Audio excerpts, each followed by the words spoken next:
More information available at northfloridatpo.com.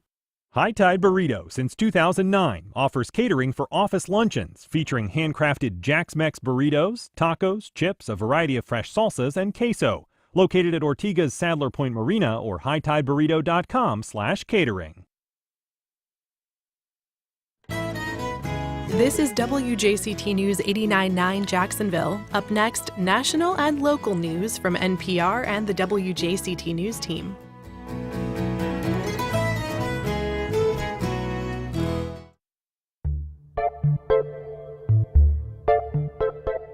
Good morning and welcome to First Coast Connect. I'm Ann Schindler. Cuts to AIDS funding could leave 16,000 Floridians without access to care. We talked to 3 local experts about why that leaves Northeast Florida especially at risk. Then, themes of home and migration emerge in a timely new exhibit in St. Augustine. We talked to the artist about her show, Roots Return and the Weight of Memory. And the city's first ever Black History Market at Lift Every Voice and Sing Park. We'll tell you what's on offer and how you can get involved this weekend. Join the conversation. Give us a call on air at 904-549-2937 or head to firstcoastconnect.org, where you can find all the ways you can connect with us, and you can also sign up for our new daily newsletter, which delivers program information and a sneak peek at upcoming guests to your inbox each day. Stick around. We'll be back right after the news. From NPR News in Washington, I'm Corva Coleman. President Trump continues to ramp up pressure on Iran to scrap its nuclear ambitions ahead of talks tomorrow in Oman.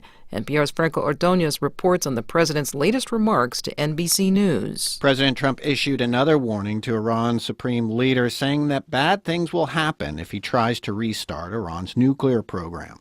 I would say he should be very worried, yeah, he should be. As you know, they're negotiating with us. The president has been threatening another major strike on Iran as the U.S. continues to build up its military forces in the region. Trump previously threatened to strike if more protesters were killed, but as deaths continue, he appears to have shifted his focus to pressing Iran to re-enter talks on ending their nuclear program. Franco Ordonez, NPR News, the White House. During another moment in the NBC News interview, President Trump said he could use a, quote, softer touch on immigration. He says he decided to withdraw 700 federal immigration agents from Minnesota. State and local officials say that's only a beginning. 2 Minnesota schools and the state's teachers union are suing the Department of Homeland Security over Trump's immigration crackdown.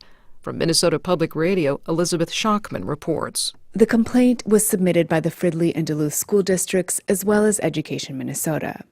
It claims the Trump administration violated the Administrative Procedures Act when it rescinded a DHS policy that designated schools safe zones when it comes to immigration enforcement. June Hoytel is a partner at Zimmerman Reed, the law firm helping handle the case. For decades, federal immigration enforcement followed one basic principle, which was keep enforcement away from schools and school bus stops so children can learn safely. But last year, however, DHS scrapped that policy. The suit asks the court to declare schools and bus stops as safe zones again. For NPR News, I'm Elizabeth Schockman in St. Paul. The last nuclear arms control agreement between the United States and Russia has expired. The Strategic Nuclear Arms Treaty, or New START, limited the number of nuclear warheads the United States and Russia could own. Russia says it's still interested in talking with the U.S. about nuclear limits, but NPR's Charles Maine says that President Trump insists China be included in any future nuclear pact. Trump says he wants limits on nuclear weapons, but that New START is just outdated, particularly in a world where he sees new emerging nuclear powers like China. So he's looking for a better deal, in his words. But even there, Moscow's view is that, okay, let's talk about caps on the arsenals of other nuclear powers like the UK or France. Meanwhile, we have Pakistan, India, North Korea. So this all gets very unwieldy very quickly. NPR's Charles Maines reporting. On Wall Street and pre-market trading, Dow futures are down about 180 points. It's NPR. Good morning. You're listening to WJCT News 89.9 in Jacksonville. I'm Stephen Ponson. Right now it is 9:04. There's a new option to get groceries and other essential items on Jacksonville's west side. Walmart opened its 13th Supercenter store in Jacksonville yesterday near Oakleaf Plantation Parkway and the First Coast Expressway. The company says the store includes a grocery section, pharmacy, and a fuel station. Florida's population grew by more than 500 people a day last year. That's a sharp slowdown from the last couple of years and the slowest annual growth this decade. Tom Hudson spoke with Maria El Cava, the Associate Director of the Metropolitan Center at Florida International University, about the change. The primary reason for that slowdown is the significant decline in international migration. For years, the main contributor to Florida's surging population was people moving here from someplace else in the United States. That changed in 2023 when most new Floridians were coming to the Sunshine State from some other country. Now, in the year ending in July, Census Bureau data show 9 out of 10 people moving to Florida came from overseas. While the proportion of international migrants jumped, the total number plunged, as did the number of people moving here from other states. The slowdown in people moving to Florida comes as the Trump administration launched its immigration enforcement effort and the state wrestles with affordability challenges. I'm Tom Hudson in Miami. Cloudy skies will eventually clear to partly sunny skies later on this afternoon in northeast Florida. Temperatures will reach the mid to upper 50s. We'll have gusty winds that'll be out of the northwest today. Support for NPR comes from NPR stations. Other contributors include Columbia University, with the School of Professional Studies Dean's Fellowship Program, for students across all SPS master's programs. More at sps.columbia.edu/NPR.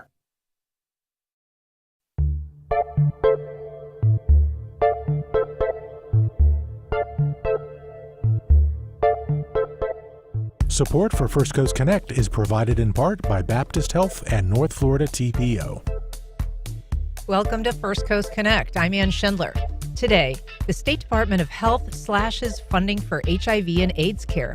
How that change could leave patients at risk as soon as March 1st.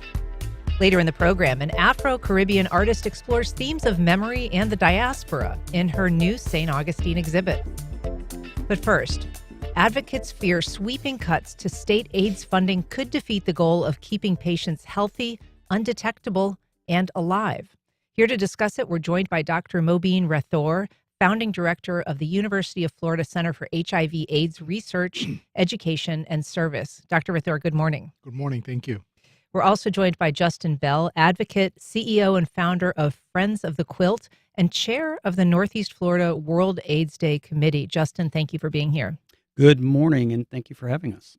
We're also joined by Cece Benson. She is a linkage to care specialist at the AIDS Healthcare Foundation. Good morning, Cece. Good morning. Thank you for having me. So, Cece, your organization provides medical care specifically for people living with HIV. Yes. How do you anticipate these changes will impact your patients? So what I've seen, or what we have seen, have already started since the beginning of the year, is that everyone's frightened. You know, it's a state of shock. It's a state of fear. They don't know what's happening. They're either bouncing between, oh my God, I'm gonna lose my medicine, or, oh my God, I'm gonna lose my insurance and I can't get my medicine. Where does that leave me? I've even encountered some patients speaking about giving up hope. So it's a huge impact, a huge devastation where, we have to continue to say, hey, like we're going to work this through. You're going to get what you need regardless. How have they mostly learned about this change? How were they notified? So some patients were notified because they're watching the news. They tied into, what's going on. But then some patients, they're being notified by, I believe that we sent something out, just saying, hey, this is what's happening. And then a lot of patients also received mail, I guess the ones that were insured, saying that their coverage will end March 1st. Justin, can you kind of walk us through some of the changes that are pending? We know that this was something that people mostly learned about in early January and takes effect, as I said, March 1. It's not a lot of time, but what are the changes? How do they impact people who are receiving Florida's AIDS drug assistance program? So, and let me first offer a small correction. And so I'm actually the former chair of the World AIDS Day Committee. What an honor to have served a few times as the chair of that committee. And it has led me to learn a little bit more about HIV advocacy and to bring me to a better place of where this conversation is today. So first of all, we have several thousand individuals within your listening area who will be impacted by this change. Many of them did receive a letter from the Florida Department of Health with this announcement and the change in policy. The way the policy happened at the level in Tallahassee was not the way that it should have been. There should have been a public hearing prior to this policy change. The next huge concerning factor is that you are correct. Currently, this change is expected to become effective March 1st, disenrolling many individuals because of the change in federal poverty level criteria that is set, the change in access to a frontline medication that many of our newly diagnosed individuals with HIV, and that's Biktarvy, coming off of the formulary. Super concerning for me. And the next, and I believe probably one of the biggest impacts, would be the dropping of the health insurance premium assistance. That is going to be super impactful. Many of our individuals aren't eligible for other programs. I myself was a beneficiary of ADAP, and ADAP assisted me with my premium. If I didn't have that assistance, I wouldn't be thriving in the community like I am today. I probably would be a little less accessible, a little less knowledgeable, and much less of an advocate for individuals with HIV. So going forward, should this thing actually become effective, and I'm hopeful that there is enough conversation around this change at the state level that there will at least be a delay so we can figure it out. There's not enough Ryan White funds within the state, let alone just our local Ryan White Part A, to be able to cover premiums, to be able to pay for this Biktarvy, to be able to fill that gap of individuals who are affected by the change in the federal poverty level. So we need more time to figure that out. We also need to include our elected officials at the state level, who I understand were quite shocked that they had no idea that this policy was done, and it's going to affect many of us. So as of March 1st, thousands of individuals in our listening area will either be totally ineligible for ADAP, that's how we know the acronym, the AIDS Drug Assistance Program. Thousands of individuals will be ineligible. Some eligible individuals who are eligible for ADAP who may be on Biktarvy, a frontline medication, 1 pill a day medication that has really pushed us through our mission for an area, a city, a state of no viral load. Now, we're not going to have access to that medication. Next is, of course, where do we go with this premium assistance? And as we know, we lost the federal support, and premiums for individuals, even at 400% federal poverty level, is already a challenge. Yeah. So those individuals will lose their health care. Dr. Rathore, can you talk a little bit about big picture, where we are in terms of the challenges here in this area, historically, where we are now, and what your anticipation is if these funding cuts do, in fact, go into effect? So I've been doing this for 35 years here in Jacksonville. This is probably the worst decision that has come through. And that's saying a lot. Why this drug was chosen, how the decision was made, what was the thought process, none of us know. We are guessing. It's going to impact many patients. Biktarvy is one of the drugs that's most often prescribed right now, not only in Jacksonville and Duval County, Northeast Florida, but throughout the state, throughout the country right now. And remind us why this particular drug is useful and helpful for people. It's once a day. people have lives. So, taking, I remember when they had to take a palm full of drugs 4 times a day or 3 times a day. And I used to say one pill once a day would be ideal. And so I think that's what this is. I mean, we used to call it a drug cocktail, right? Right. So I think, I don't know. I think somebody sitting on a computer saw which drug cost the ADAP program most. And it's Biktarvy because it's used most often. It's not the most expensive drug. And it takes the place of so many other drugs. Exactly. And also, I think the adherence. You can give so many drugs which are very effective, but if patients can't take it, it means nothing. So Biktarvy has been, we at UF Cares, in our center, we have 95% viral suppression. Now, once Biktarvy is not on the formulary anymore, there's going to be a problem. As was said, we are looking at this and see our patients who are going to be affected by that. What can we do for them? How can we help them? Yes, some of them can probably go to some other medication, not ideal, not best. Some will just not have a choice. Some we will be able to help through the patient assistance program.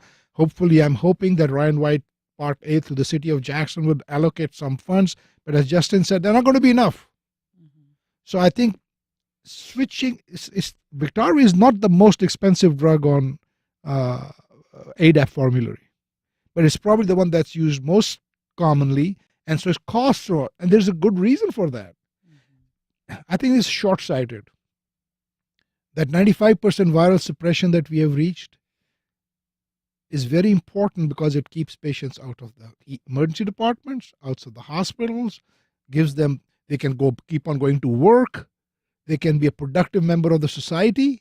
I want to ask you about viral suppression too. I mean, if somebody is effectively suppressed, I would presume that makes them less contagious as well. Of course, they can less likely, it's not zero, but much less likely for transmission. I don't want any of your listeners to think that just because they are suppressed that they can't transmit it. I think this is something as a physician, I always have to remind people, so you can still transmit it, but it's much less likely. We know that. And so, but I think that's not so they can give more infections if they're not suppressed.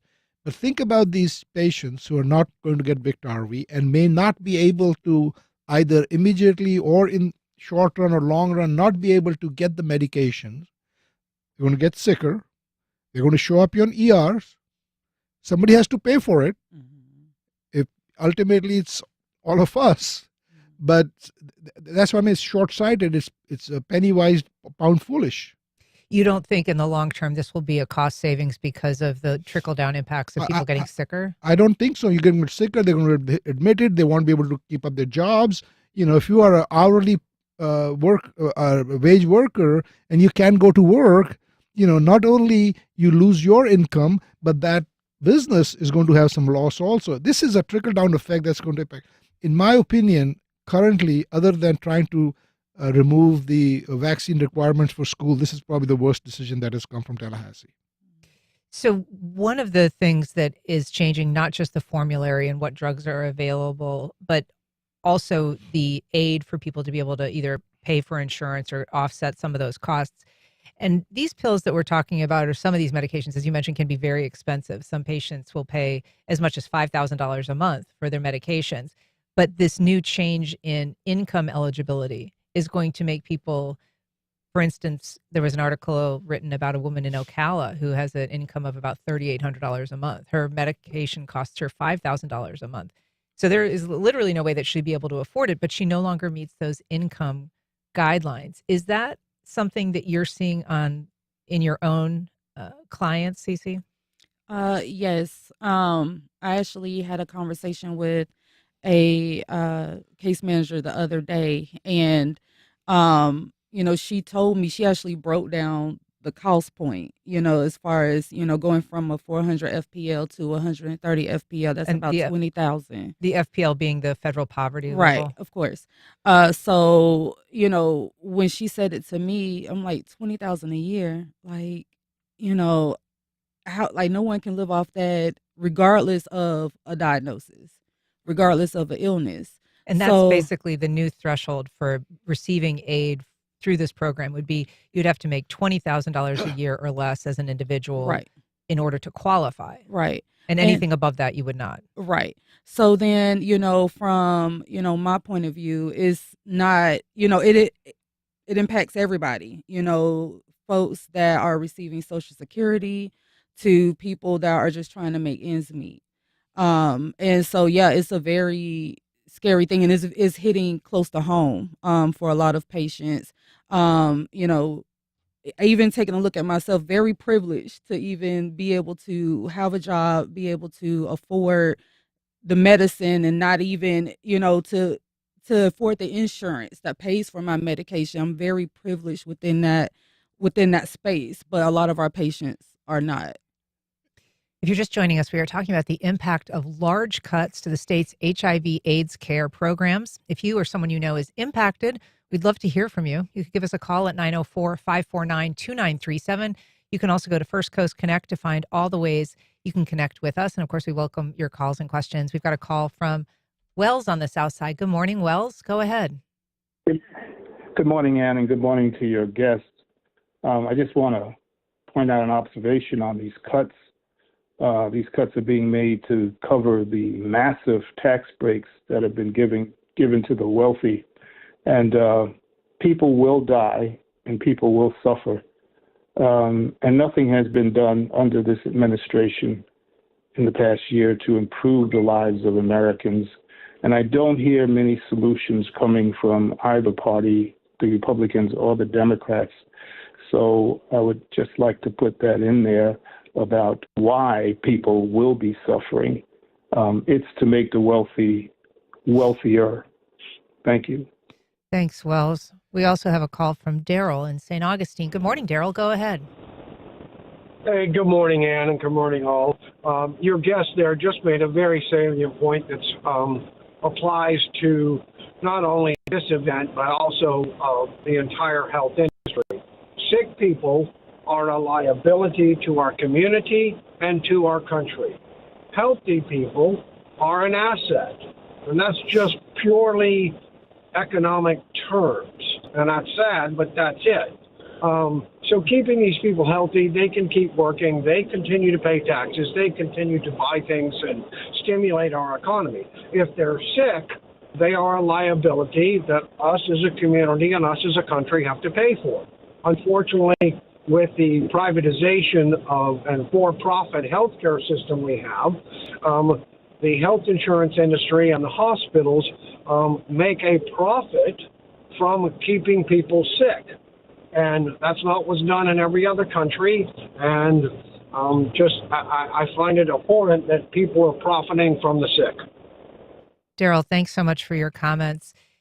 Justin, I want to ask you, because the Florida Surgeon General, Joseph Ladapo, he told state senators in mid-January that rising costs stemmed from this year's expiration of subsidies for the American, the ACA. Obamacare. Yeah, I'm forgetting what the acronym actually stands for. Affordable Care Act. Affordable Care Act. So he's saying that this has yielded an enormous shortfall of $120 million or so, and that they need to ensure that they're putting the money where people need it the most and redirecting their resources. So he's made that presentation to state lawmakers, but you alluded to what you would like to see in terms of hearings. What would typically happen in a situation like this? It does seem like, as you say, there's not a lot of runway to prepare or for people to make changes to how they receive health care or find other funding sources. First of all, I want to make it clear that I do not support this change at all. However, I will say that our Surgeon General is accurate with the change in the ACA and the premium assistance. That statement is truly accurate. I don't think that his representation or presentation to our elected officials provided enough information. Only because the conversations that I had last week in Tallahassee indicated that they were unfamiliar. This is across the aisle. Unfamiliar with what this policy change would do to over 16,000 individuals across the state. We've got to find funding. We have to advocate for it. It is there, and I believe that there should have been a different avenue that was taken, and that was to head into the our policymakers the legislative session first. Take this to our state reps and senators first before we cut it here, and it's going to be really difficult and to pedal backwards if this change goes through. I think the other important thing is this is, yes, we have subsidies have gone down, but states could have pushed. We have senators here, we have Congress people. They could have from Florida pushed that those subsidies are not removed. So I think it's not, we have some responsibility for that. And I mean the collective we. The other point is we have to say that, oh, this is impacted because of that is true, but on the other hand, we also did not expand Medicaid. Had we had Medicaid expansion, some of these patients would not need some of these things. And that's something the state has also refused to do. And that was for more than a decade. Right. And that money was going to come in. That's additional funds that were going to come into the state. So we refused those. I think the challenge is, I feel like we are targeting the most vulnerable, most disenfranchised people in the state. Whether it's children not getting vaccines, and 12 cases of measles in Collier County, 5 cases of measles in Jacksonville, in Southwest Florida. 859 cases of measles in South Carolina. So here now we have these patients who are on Biktarvy, and majority of them, I hate to say this, we are not going to be able to find an alternate for them. And so as a result, what will happen? Their lives are going to be shattered. These are the people who have done so good in trying to keep themselves healthy. They have taken that responsibility to keep themselves healthy. And now we are saying, yeah, you did a good job, but I'm sorry, we're going to make you sick again. And we are making them sick. We are going to be responsible for every patient who's sick, ends up in the hospital, unfortunately, I hope not, gets a complication and passes away because of this. Of course, I know Justin, CCI, and many others are looking at it, how we can make sure this does not happen. But it's not going to be easy, and I have to be honest, I think there are people who are not going to get what they need. If you're just joining us, we were talking about significant cuts to the state's AIDS funding. If you'd like to join the conversation, give us a call on air at 904-549-2937. We have a call from Albert in Bay Meadows. Good morning, Albert. Go ahead. Good morning.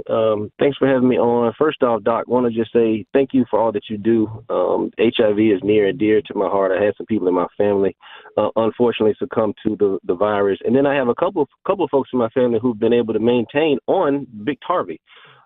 My question is, with everything that's going on, it's going to be tough to fight, for the folks that are currently on Biktarvy. I just want to get your thoughts on people that could still possibly get infected, because this is something that's not going away. And when you can't suppress the viral load, then you make people more susceptible to transmitting it. Now, just want to get your thoughts. I know they talk about PrEP a lot, but are you familiar with the PEP pill and pocket method? Because as opposed to the PrEP every month that would, and because they're cutting funding, if you use the PEP pill and pocket method, could that possibly help and kind of mitigate the cost that's decreasing, the cost that that we unfortunately won't be able to handle because they're cutting funds. But just want to get your thoughts on the PEP pill and pocket method, if you're familiar with that. Thanks, Albert. And Doc, I'm going to ask you to explain what that is first. Well, PEP pill and pocket is that PrEP is when you take the antiretroviral once a month or once a day, whatever you're on. It's called PrEP. PrEP, where there's pre-exposure prophylaxis. Before you get exposed to HIV, you're taking so it could be a discordant couple. One of the partners is HIV positive, the other one is not positive, so they can do that. The PEP in pocket is you can go with a pill, and when you have a sexual encounter, you take it. I think PrEP is much better. I would leave it at that. It's going to be a long discussion. We don't have time for that. Maybe we can talk about it some other time. So does PEP has a role? Maybe in a very narrow some places, but I think in general PrEP is better. So, but I want to thank you, Albert, first of all, for your kind words, but we are not going away. We're going to fight this. You know, I've been there in much worse situations when we had to stand up and say, you can't do this. You know, I remember those days that we had to really stand up and fight, and it was ugly. As bad as this is, it's not like we were 30 years ago.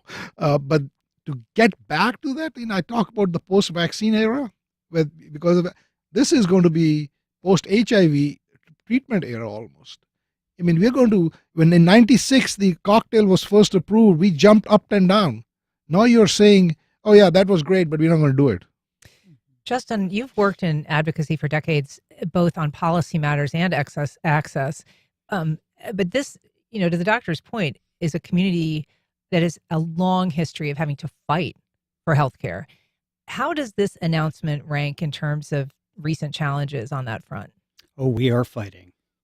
We are fighting. I think the community is stronger together, and I believe that just for you, having us on your program today is one other peg in there to get more of our fellow fighters.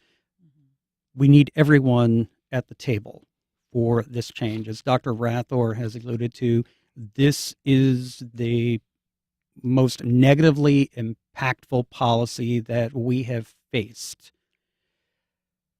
With modern medicine, this should not be the case. We should be thriving. I wanted to quickly offer some clarification, and Albert, thank you for the call. If I could, and just wanted to just let our listeners know that PrEP and PEP are actually not currently covered under ADAP. The medication that is covered under ADAP is specifically designated for individuals with HIV. Okay, that's a good clarification. I want to ask you just kind of back to that previous question about the history here. There are also people, I think, in this state who feel that given this administration's sort of hostility to the LGBTQ community in terms of policies or, rollbacks on things that are being taught in schools or rights of certain individuals, that this is of a piece with that. Do you believe that this is in any way, what is the sentiment in the community about, this particular program being chosen for such drastic cuts? That's a great question. And I truly believe that this is directly pointed at marginalized populations from the current administration. And if we're not seeing it here from the DeSantis administration, we will see it from the Trump administration. So the answer is yes. This is directly pointed to us, directly pointed to marginalized populations, LGBT, our Black, brown communities, our communities who live in impoverished environments. That's where this is showing up. And even though we're saying that you can be eligible if you make $20,000 a year, part of that program that you're eligible for has still removed some of the things that you need to remain in care, one of them being access to insurance. And allow me to make 2 points. One is we're going to fight, but we rather collaborate. I don't think so. I want your listeners to leave this and think about, we want to collaborate. This can be done collaboratively. How would you suggest a collaboration? Have some discussion. Okay, so you have shortage of funds, right? We are all, forget about the reasons. We don't agree with the reasons, but we have shortage of funds. How do we use them best? It's not just, okay, let's just cut this out. And so if they were going to reach out to the community or to the community of caregivers, physicians, what would you be saying to them? Well, I'm not going to do the negotiations right here on the radio, but I think what we will tell them is we look at drugs for which we can have good alternatives. I don't want to talk about specific drugs because it impacts somebody else. But, we all have to, cut our cloth, for a quote that we have.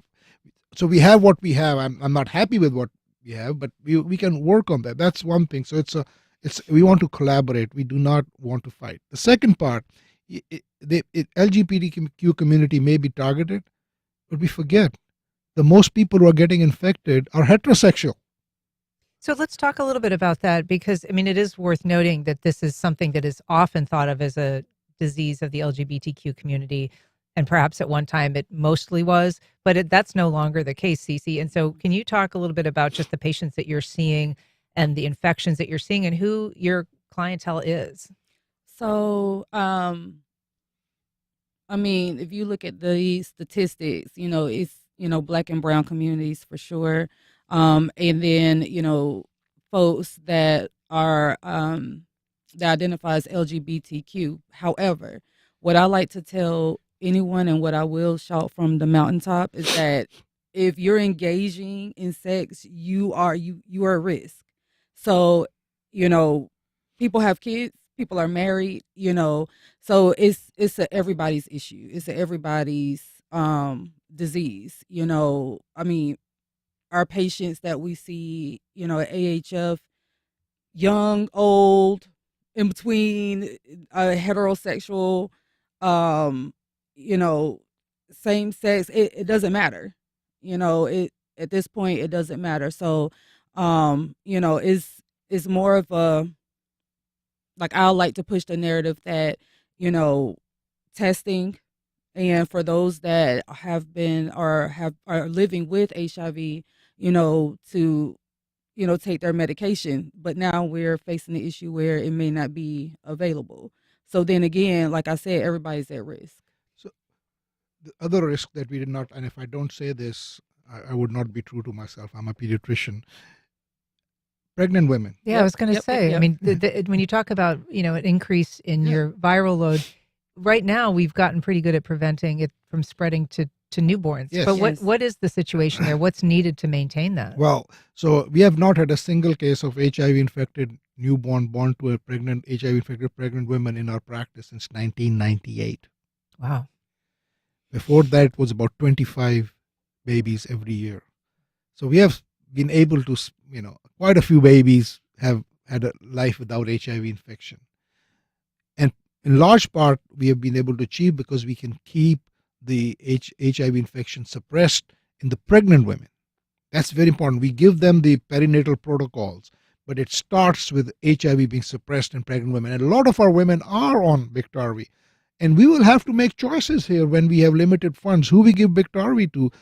Do we give it to Mr. Jones or Miss Smith, who's pregnant or may become pregnant, where we can save perhaps 2 people? So I think these are choices we should not have to make. Right. It is in the richest country in the world, the best country in the world. Why do we have to make choices who lives and who dies, who is healthy and who's sick? We should not have to do that. We are all valuable people. The progress that we have made in terms of people staying alive and living longer, Justin, is in fact one of the reasons that costs have gone up for all of these programs. It is a sign of success in many ways that it is getting more expensive to provide drugs because there are more people who are living longer and thriving with these drugs. So there is a kind of an inherent complexity to that reality that it's a sign of a healthy population when funds are getting more limited. You are correct. So it has we have seen the increase in cost so that we can keep healthy people healthy. Mm-hmm. I want to say that I thought we were right at an intersection where I was on the mountaintop saying we need to eliminate the stigma because now we're finding more equal access to medication and care. This is going to take me down off that mountain, and where the priority message here, it's right now, is we need to be fighting like heck to keep this equal and fair access to medication and access to health care. This policy changes, becomes effective March 1st. My messaging will change a little bit, but it does require us to change the subject when it comes to stigma, and to talk about stigma and be supportive of our individuals with HIV. And it starts also with our elected officials. It starts within the administration from Governor DeSantis and the President Trump's administration to be more supportive. I wanted to offer a personal story for myself as an individual living with HIV.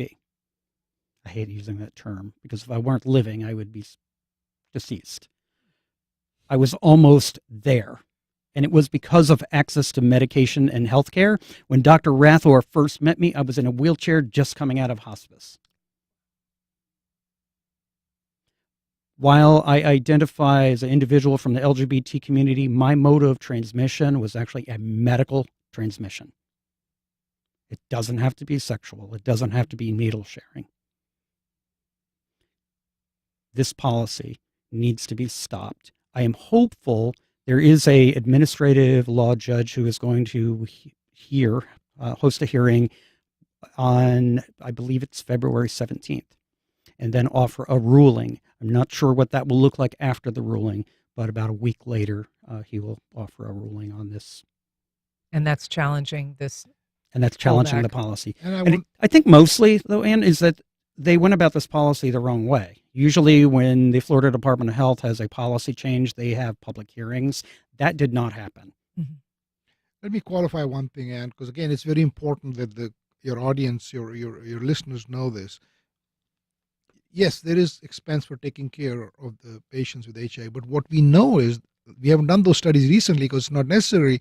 Studies were done that showed that if people got treated, there's cost saving. It's actually, I think this is a little bit of it's hard to understand how can there be cost saving if hundreds and thousands of people are living longer. I mean, we have people in our practice who are 70s, almost 80s, and have been infected for 35. When I go to my clinic and one of my patients came in and gave me a big hug, and I was like, oh my God, I took care of you when you were born, because she's having a great life. She's just, everything is working for her. But we know that it's more expensive not to treat or treat poorly, because even in the short period of time, if they don't survive too long, they have a lot of expenses. We're going to have to leave it there. Dr. Mobeen, Rathore, Justin Bell, Cece Benson, thank you all so much for what you're doing, and thanks for coming in today. Thanks for having us. Thank you for having us. All right, up next, themes of home and migration emerge in a timely new exhibit in St. Augustine.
Welcome back. An exhibit at the Crisp Ellert Art Museum in St. Augustine explores themes of home, displacement, and migration. The artist behind the show is Kendra Frohup. She is a 2025 Fulbright Scholar who received her Master of Fine Arts degree from Syracuse University. She's currently an Associate Professor of Art and Design at the University of Tampa, where she teaches sculpture and printmaking, and she joins us now. Kendra, thank you so much for being here. It's great to meet you. Thanks for having me. I'm going to have you scooch in just a little bit there. Yeah. Thank you. Thanks for having me. Yeah, it's a pleasure to have you. So this exhibit is called Roots, Return, and the Weight of Memory. And it reflects a little bit about your own story. Can you just tell us about your own experience and how it figures into the themes of the show? Okay. Like you said before, I'm from the Bahamas. And so I, now that after post secondary education, I've spent most of my time in the U.S., and so a lot of my work is about memory. It's about my memory of living and growing up in the Bahamas. And I questioned that. And when I did my Fulbright, that's what led to this show. When I did my Fulbright, I revisited or did my Fulbright in the Bahamas. And so it gave me an opportunity to sort of reflect and create new memories and dig into the memories that I had as a child. How do you think the art is impacted by just your experience, your migration experience, but also the travels that you've done? How does that figure into the work that you produce? Travel is a big part of my art making. Travel allows me, one, to collect, not only collect objects, but to collect processes. One of my colleagues the other day said, "You don't only collect objects, you collect." I'm a hoarder, really. So she said, "You don't only collect objects, but you also collect processes." And travel allows me to do that. You know, my time in Africa allowed me to collect or learn bead making or paper making, etc. And so I find that enters into my artwork. So travel is a huge part of my art making, meeting people. Do you try to meet other communities of artists when you're doing this traveling? Yes. One of the most important things that I do when I travel is to go into the markets, and I think that's a place where you meet people in locals in their own element, and so that's when you find real experience. When you gather real experiences in the markets. So your artwork, it's, part printmaking, part sculpture. You do casting in concrete and in metal, and then you also incorporate things that are from the natural world, even pieces of coconut, but also kind of found objects. And there is a whimsy about it. And in fact, one of your shows, I believe, was The Whimsical Collector. Yeah, that was at the National Gallery in the Bahamas. Yeah, that was a 2022 mid-career retrospective. And so, yeah, I do.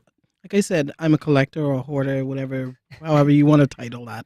I collect objects, both natural, both industrial, and they find their way into my work.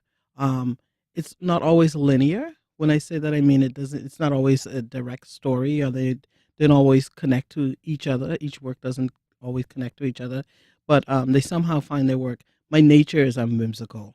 What catches your eye when you're collecting or hoarding, as you say? Familiarity is most important.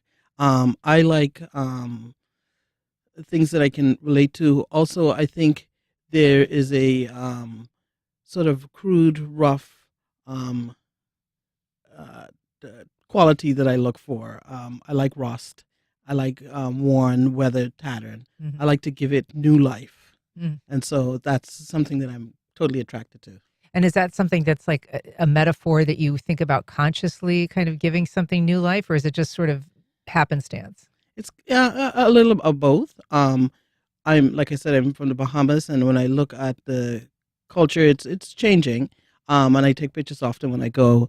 The nature of the buildings, they're not beautiful in the traditional sense, like the paint's peeling. There's a look, there's a quality. Mm-hmm. They exist. They're functional, but not always beautiful to the layperson. So, Or not perfect. Not perfect. Yeah, perfect is the word. Yeah. And I think of, collecting pieces and putting them together. There is a sort of childlike inspiration to that. I think it is something that kids are almost naturally drawn to create when they, pick up things and put them together. Did you start being an artist? I mean, you've probably always been an artist, but when did you start practicing it? So I was reflecting on that the other day. I went back to my old neighborhood when I was on my Fulbright, and one of the things that I was in charge of with my little group of friends, I grew up in this, I call it the hood.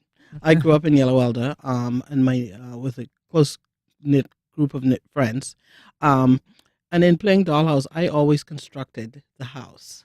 Like I made it from pieces of wood laid on top of each other, and so I always had that sort of construction.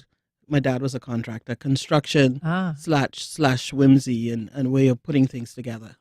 And so this exhibit, it goes through March 28th, but tomorrow you're having an opening reception and an artist walkthrough. Yes.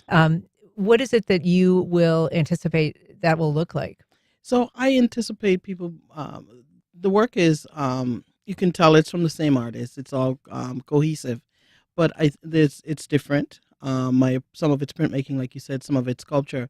And I anticipate an audience that might be curious enough to question what I'm doing, how I got to it, my creative process, etc. Well, the show is called Roots Return and the Weight of Memory by Tampa-based artist Kendra Froeup. It is at the Crisp Ellert Art Museum at Flagler College. It's on view, as we said, through the 28th of March, and the opening reception is tomorrow. It starts at 5, but the artist walkthrough starts at 6. Kendra Froeup, thank you so much for being here today. Really appreciate it. Thank you very much for having me. Up next, the first ever La Villa Black History Market. We'll tell you what it includes and how you can attend this weekend.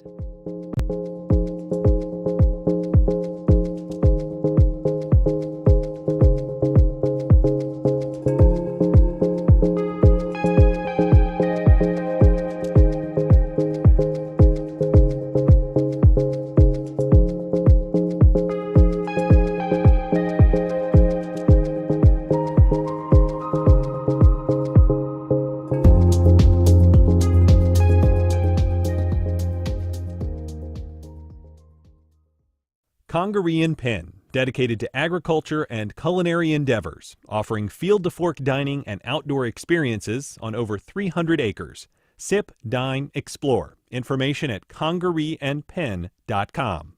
Terrell Hogan Law. I'm Wayne Hogan. Highway, hospital, home, work. Where injuries happen can make a difference in the law and the outcome. More at terrellhoganlaw.com. On the next Fresh Air, filmmaker Julia Loktev talks about her documentary, My Undesirable Friends, which follows young Russian journalists resisting Putin's regime before the invasion of Ukraine, and the impossible choices they face when dissent means prison or exile. Join us. Today at noon on WJCT News 89.9.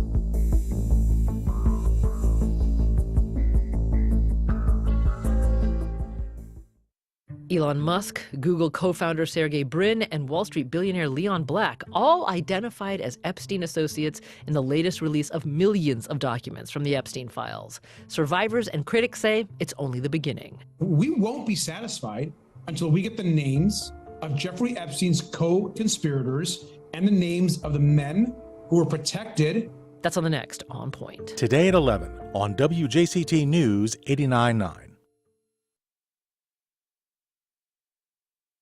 Immigration enforcement is arresting a growing number of refugees and detaining them in Texas. It's a strategy immigration lawyers call a conveyor belt. The number of children in ICE detention has also grown sixfold under the Trump administration, with most held in Texas. The ICE detention budget grew by billions last year. What's the effect on refugees and children? Next time on 1A. Today, starting at 10 on WJCT News 89.9.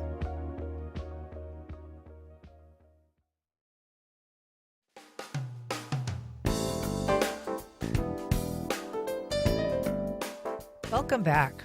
Events honoring Black history are planned every week this month at a park inspired by what's commonly known as the Black National Anthem. Lift Every Voice and Sing Park kicks off the celebration with the first ever La Villa Black History Market. Here to talk about what's planned is Carla Michelle, curator at Lift Every Voice and Sing Park. Carla, welcome back. Good morning. We're also joined by Trey Ford, the curator of the La Villa Black History Market and the founder of the Florida Fish Pepper Company Growers Alliance. Hey, Trey, welcome back. Hey, thank you. And we're also joined by Tony Settles, event vendor and founder of the Well-Read Child. Good morning, Tony. Good morning. So I appreciate you all being here. Carly, you have events, as we said, slated for Black History Month, and this first one is on Saturday. Yes. So why is it that well, tell us a little bit about the structure of it. I mean, there are going to be vendors, which I think would be expected, but you also have this series of guest speakers that you've invited, and they really run the gamut. First of all, tell us just kind of why you chose to structure it that way for this event, this first event. We wanted our event to focus on storytelling. So we pulled in visual and oral elements of that. And it's actually something we wanted to do all of last year and thought it would be a good time to do it during Black History Month. So we're starting out with some performances, and then we move into a Looks of La Villa fashion show that's inspired by some of those old historic black and white photos that are in the Ritz Theater Archive. And then, and that's going to be curated by Folio Weekly Best of Jack's winner, Reek James. Yeah, she won for the best thrift store consignment. Yes. Right, and she's a stylist. So we're so happy to have her vision with that. And then we have a Voices of the 904 segment that's currently at Channel 4, but we're bringing it to a live space at the park and interviewing some local change makers. Okay, and these people are well known in the community. Yes. They include Dr. Rodney Hurst, who, of course, is the author of It Was Never About a Hot Dog and a Coke, and he was a very prominent civil rights activist. Carol Alexander, who's the historian and director of the A.L. Lewis Museum up in American Beach, but also Trey Lloyd Washington, who worked really hard for more than a decade to get this park built. So why is it important to include him in these conversations about Black history? I think because, a lot of times the unsung heroes, the people who are behind the scenes, don't get the shine that they deserve. And they played an integral role in everything that we see on the scene or on camera as far as the arts that have been exhibited through the La Villa neighborhood and from Jacksonville, and obviously including the Johnson brothers. So it's just important to highlight that history, because if we don't highlight it, we don't get to absorb the benefits from it. Yeah. And this, among the vendors that are going to be there, Tony, you'll be among them because you are an author and you also provide access to children through book fairs to stories that are reflective of their identity and their culture. And tell us a little bit about the books that you work to publish, that you have yourself published, and what people will be seeing at this event this weekend. Oh yes, absolutely. So I have curated a selection of books that amplify and uplift Black voices. They're culturally appropriate. They involve scenes that children can, identify with. I've also published a lot of books that are affirmative to Black children and just kind of uplift who they are. Yeah. And just to showcase and let them know that they belong in this world and they're seen in this world as well. And you have a stack of some there for people who are watching on our live stream. Can you hold up one or two just to show? And tell us what that one is about. So this is a coloring book. It's not only a coloring book, but it affirms children of color, just to let them know that they're seen, they're loved, they're beautiful, and that they belong in the world. Yeah. And Trey, in curating the event here, what are you going for in terms of just the dynamic of all of the participants and the balance of who is there to showcase Black history? I feel like it's a very then and now type of curation. So we're going to definitely honor the past through the fashion show, especially with some of the styles that, were apparent in that time frame all the way up to now. So I think there's a kind of going to be a mixture there. Also just highlighting creativity and giving people another platform to create is really important. And so I see these events as a canvas where a lot of it we don't have to precondition. Just based on the people that we invite out, a vibe is created. And so I think that people should come out and enjoy also the melanin market that day with RAM. And so we expect people to be able to kind of go back and forth between both the two events. Yeah, so we should say the Melanin Market, which is usually on A. Philip Randolph, is going to be partnering with RAM at the Riverside Arts Market location on that same day. So it's a place you can kind of bounce, as you say, between the two. Other than that, Carla, there's going to be some we mentioned vendors, but there's going to be like food trucks, face painting, other things people should know about. Yes, and a taste of La Villa sampling. The vendors we've chosen who are reflective of the foods that came out of La Villa or that were there during its heyday, back when it was called Uptown. Yeah. And so, we encourage people to come out, vendors, food trucks, and it's free. And a live painting of Eartha White by an artist here named Maya. Oh, awesome. Okay. And we should say they continue these events February 12th. There's Lift Every Voice and Sing Day, which is celebrating the first time that song was performed at the old Stanton School. February 21st, there's the Cookout. February 27th, Black Cinema History. So lots going on there. Carla, Trey, Tony, thanks so much for being here. Really appreciate it. Thank you. Thank you. All right. Join us tomorrow when our Week in Review panel discusses the week's biggest headlines, from the mayor's vanishing hologram to the Duval parents detained by ICE as their children are at school. I'm Ann Schindler. You've been listening to First Coast Connect on WJCT News 89.9.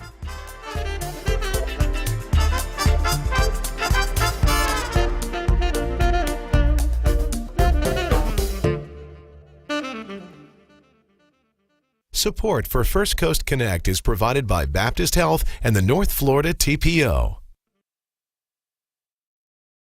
The North Florida TPO is committed to shaping our transportation future. We're focused on planning, funding, clean fuels, and new technologies for a vibrant, connected community. Learn more at northfloridatpo.com. Baptist Health is a proud supporter of First Coast Connect. Baptist Health, committed to building a healthier community for all of us. More info at 202-4YOU or baptistjacks.com.